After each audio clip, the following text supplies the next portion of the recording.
నేను long video చేస్తున్నావా? అది మన ఎట్ సౌండ్ ఎట్ పడుతుందా మామూలుగా?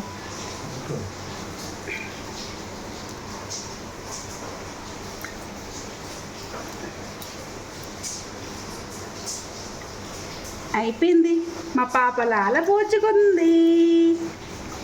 మా పాప లాల పోచుకుంది. సో ఫ్రెండ్స్, ఇలాగే స్నానం చేస్తారా? నాకు తెలీదు. మొహంకి సోప్ ఎలా రాయాలో మీరు చెప్పండి. నాకు తెలిసినంత వరకు ఇలాగే చేశాను. కానీ ఏడవకుండా చూడాలి కదా. మా పాప అయితే ఏడవలేదు. మీరు ఎలా స్నానం చేపిస్తారో చూడండి.